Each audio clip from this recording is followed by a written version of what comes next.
So Netflix just released its new workplace comedy titled Workforce, brought to us by Craig Daniels and Steve Carell. What did I think about the show? Did I find it funny? Do I recommend you all check it out? We're going to talk about that and much more.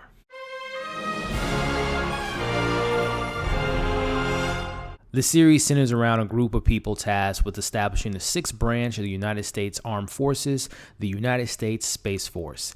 Mark Naird is the general in charge of the efforts, and the series follows his collaboration to get boots on the moon per the orders of the president.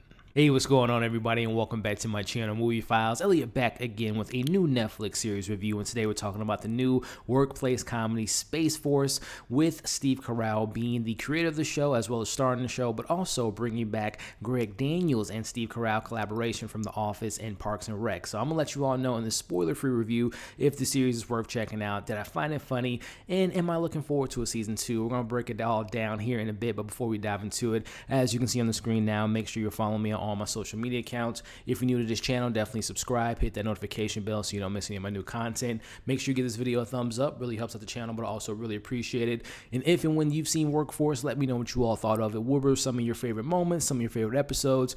Are you looking forward to a season 2? Let me know your thoughts in the comments below. So a lot of us, like myself, was very excited about this show. I am a die-hard Office fan. I dabbled in Parks and Rec, but for me, it was kind of like Lakers versus Celtics, Boston, the Yankees versus the Red Sox. There's a little bit of a love-or-hate thing there, but I've seen a good fair share of Parks and Rec, so I really enjoy it, but I love me some Office. I kind of watch it on a regular basis before I go to bed on Netflix, but neither here nor there. I was very excited to see Steve Carell back in a comedy role. He's been taking a lot of these serious roles lately, most recently on TV. He's out on Apple TV Plus, The Morning Show, and obviously he's been doing a lot in his movie career, and a lot of those career moves in the film has been more serious roles, and every now and then he dabbles in comedy, but this is a full-on comedy in collaboration with the Greg Daniels, the creator of Parks and Rec, creator of The Office, and many other great things. So I was really looking forward to see what they do with this show, and I want to start off with the positives. So the show does have a bit of a hard time finding its tone and finding a bit of a rhythm, but once it does, I started to like the show a little bit. It was almost like towards the back half of the season, I started to get a little bit of rhythm, but I'll talk about that in my cons. But once we kind of get to that point, it was the characters that became charming. They kind of grew on me in a certain extent. I think of Steve Carell's character, Mark Naird, who is the chief head of this Space Force. Steve Carell is not trying to be Michael Scott in this show, and he's definitely not Michael Scott by any means. I much more enjoyed Michael Scott, but I can see what he was trying to do with this character. It is a character that can be oblivious to certain situations, can be a little bit overwhelming, the job that he has, the task that he has at hand, the decisions he has to make for the Space Force definitely can be a bit overwhelming, but it was really the moments that we see Mark with his family, his daughter Diana Silvers, his wife Lisa Kudrow, who I wish was in the show a lot more than what she was, but it was those moments that made him a little bit more of a likable character. Found some of those moments with his family to be funny, but also seeing his relationship outside of the family, his interaction with John Malkovich, his interaction with his crew. That's where I think that he shined the most, but it was when the show tried to make him a parody of himself. That's when I thought it was a little bit weaker, but again, when he was more of just like a normal guy in a really high-pressure situation, that's where I thought he really shined. But something that Greg Daniels shows does a really good job at is the supporting characters become a little bit of superstars within the show. I think of The Office, obviously, with Pam, Jim, Dwight, so on and so forth, and there are some characters in here that definitely kind of stood out for me in the supporting cast, more so than a Steve Carell.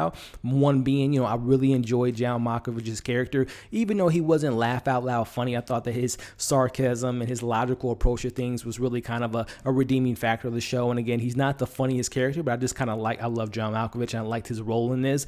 But it was Tawny Newton, who I was not familiar with whatsoever. Her playing Captain Angela Iley, she stood out to me so much. I thought that she was funny. I thought she was witty. I thought she had some really good charm, some charisma. She was very heroic at times, and this show was very funny. But when the show got serious, I found her to be a really charming character.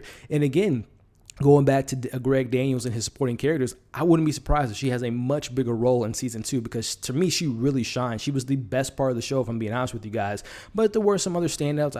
The show has a really awesome cast. Again, I mentioned Lisa Kudrow, who obviously from the Friends, and I wish she was in the show a lot more. She is Mark Nard's wife and also the mother of their daughter, Diana Silvers. But I wish she was in the show a lot more, because I liked what she was bringing. She was, not giving too much away, but she's in a certain situation. She, has a certain situation that she's dealing with and wants the family to kind of handle in a certain manner, but I wish she was involved more. But, Ben Schwartz, F. Tony, I'll call him that in this show. I thought that the thing about Ben Schwartz, I like him as a character. Obviously, like I said, I watched some Parks and Recs and saw his character, his interactions on that show, but when it's almost too much, when the show forces him on you, that's when he got a little bit of annoying to me. But when he was just more complimentary to the show and kind of had some, when he popped in and out, that's when he worked better. But when the show tried to put a spotlight on him to be funny, to be this tech, Twitter guy, I thought that's when the show was just a little bit uneasy in regards to his character. It was just too forced, right, for a show called Space Force. But,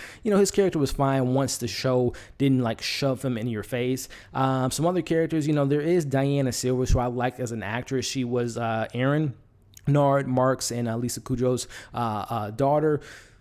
There were moments that I thought that she was funny, but then the show becomes, it really gives her the cliche teenage daughter who doesn't want to be in the town that she's in. She doesn't have any friends. She makes silly decisions. And I thought the show got really one tropey and got really stereotypical with that character. There were some redeeming factors, but if I will be honest with you guys, she was one of my least favorite characters, especially towards the back half of the season when she finds out about this particular situation with her parents and, this particular situation with that Duncan character. I felt like her character, it could get better as seasons go by, but this particular season with the Aaron character, she really didn't work for me at all. But, outside of that, I think of the other scientists that were pretty funny at times. The show, again, it has its redeeming factors, and I'm going to get into my criticism here in a bit, but the show can be funny.